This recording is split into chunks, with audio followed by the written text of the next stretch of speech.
Breaking news దళిత క్రైస్తవుల రిజర్వేషన్లపై supreme court తాజాగా కీలక తీర్పు వెలువరించింది. హిందూ, సిక్కు లేదా బౌద్ధ మతాలను కాదని ఇతర మతాలకు ముఖ్యంగా క్రిస్టియన్లలోకి మారిన వ్యక్తులు తమ షెడ్యూల్ కులాల హోదాను కోల్పోతారని సుప్రీంకోర్టు స్పష్టం చేసింది.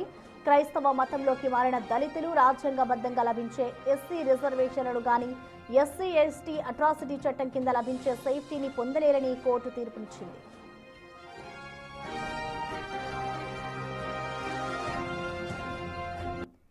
క్రైస్తవ మతంలో ఉంటూ కేవలం రిజర్వేషన్ ప్రయోజనాల కోసం హిందూ మతాన్ని అనుసరిస్తున్నామని చెప్పడం రాజ్యాంగ విరుద్ధమైన చర్య అని జస్టిస్ పీకే మిశ్రా, జస్టిస్ ఎన్వి అంజారియా నేతృత్వంలోని బెంచ్ పేర్కొంది.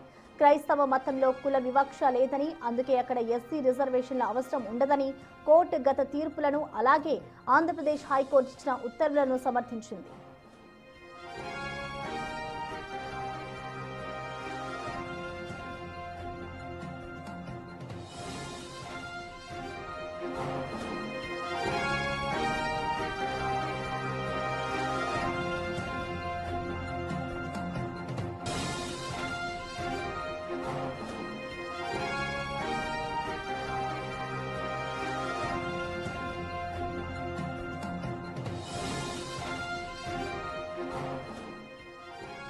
దళిత క్రైస్తవులు రిజర్వేషన్లపై సుప్రీంకోర్టు అయితే తాజాగా కీలక తీర్పు వెలువరించింది. ఇటు హిందూ, సిక్కు లేదా బౌద్ధ మతాలను కాదని ఇతర మతాలకు ముఖ్యంగా క్రిస్టియన్లలోకి మారిన వ్యక్తులు తమ షెడ్యూల్ కులాల హోదాను కోల్పోతారు అంటూ కూడా ఇటు సుప్రీంకోర్టు అయితే ఇప్పటికే స్పష్టం చేసింది. ఇటు క్రైస్తవ మతంలోకి మారిన దళితులు రాజ్యాంగబద్ధంగా లభించే ఎస్సీ రిజర్వేషన్లు కానీ ఎస్సీ ఎస్టీ అట్రాసిటీ చట్టం కింద లభించే సేఫ్టీని పొందలేరు అంటూ కూడా కోర్టు అయితే తీర్పునిచ్చింది. ఇటు కోర్టు ఇచ్చిన తీర్పుకు సంబంధించిన మోర్ డీటెయిల్స్ ని మా ప్రతినిధి శివ అందిస్తారు. శివ,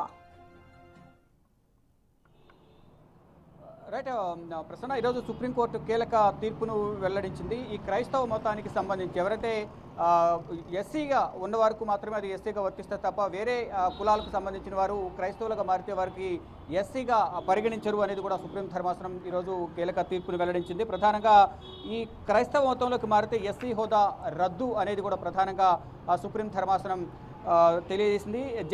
దీనిపై justice Prashant Kumar Mishra, justice N V Anjaria ధర్మాసనం సంచలన తీర్పును వెల్లడించింది. అంటే గతంలో కూడా కొన్ని ఈ ఎస్సీ అనే రిజర్వేషన్ వినియోగించుకుని కొంత దుర్వినియోగం చేసుకున్నారని కూడా ప్రధానంగా కొంత అందరు కూడా దీనికి సంబంధించి న్యాయస్థానాల దృష్టికి తీసుకొచ్చారు. ప్రధానంగా ఇప్పుడు చూసుకుంటే కనుక అసలు ఎందుకు సుప్రీం ధర్మాసనం ఈ విధంగా తీర్పు ఇచ్చిందని ఒకసారి చూస్తే గుంటూరుకు సంబంధించిన ఒక పాస్టర్ మీద దాడి జరిగిన నేపథ్యంలో అతను ఎస్సీ ఎస్టీ అట్రాసిటీ ఎస్సీ కేసును నమోదు చేస్తున్న నేపథ్యంలోనే పెట్టవానిపాలెం పాస్టర్గా పనిచేస్తున్న వ్యక్తిపై దాడిపై అట్రాసిటీ కేసు అనేది నమోదైంది.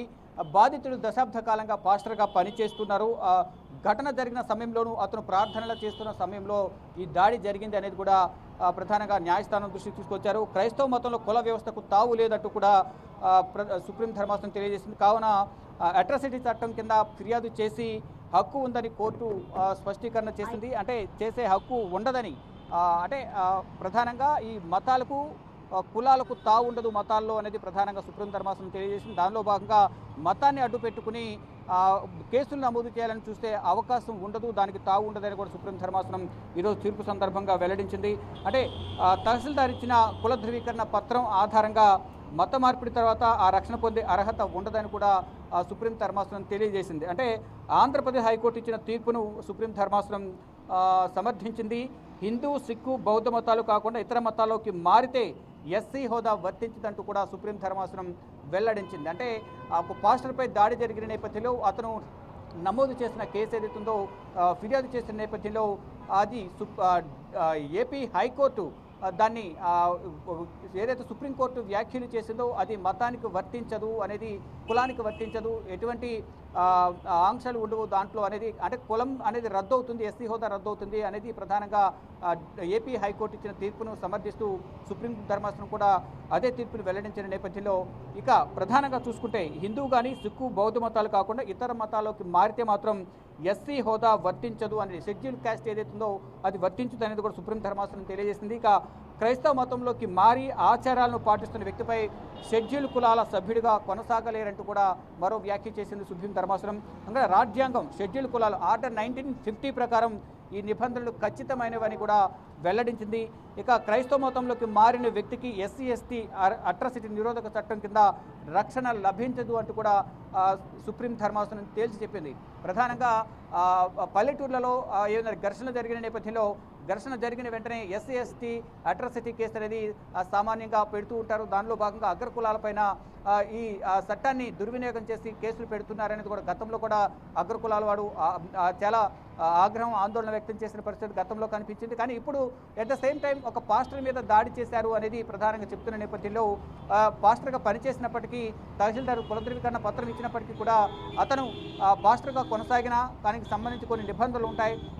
ఆ నిబంధనల ప్రకారం అతను మతం మారినప్పటికీ కూడా క్రైస్తవ మతంలోకి మారితే మాత్రం ఎస్సీ హోదా రద్దు అంటూ కూడా సుప్రీం ధర్మాసనం తీర్పునిచ్చిన నేపథ్యంలో ఫర్దర్గా ఏం జరగబోతుంది అంటే ఇప్పటికే అత్యున్నత న్యాయస్థానం దీనిపై ఏపీ హైకోర్టు ఇచ్చిన తీర్పును సమర్థించిన నేపథ్యంలో ఫర్దర్గా ఏం జరుగుతుందని చూడాల్సి ఉంది. కానీ ఇప్పటికే న్యాయస్థానం దీనిపై కులాలకు సంబంధించి ఎటువంటి ప్రామాణికం కాదు అనేది కూడా ప్రధానంగా తెలియజేస్తున్నారు. అంటే క్రైస్తవ మతంలో కుల వ్యవస్థకు తావు లేదు అనేది ప్రధానంగా చెప్తున్నారు. అంటే మతం ఎవరైనా ఆచరించవచ్చు కానీ కులానికి తావు లేదు అనేది ప్రధానంగా ఇక్కడ సుప్రీం ధర్మాసనం చెప్పదలుచుకుంది. దానిలో భాగంగానే ఈ గుంటూరులో జరిగిన కేసును ఎగ్జాంపుల్గా తీసుకుని ఏపీ హైకోర్టు ఇచ్చిన తీర్పును సమర్థిస్తూ సుప్రీం ధర్మాసనం తీర్పును వెల్లడించింది.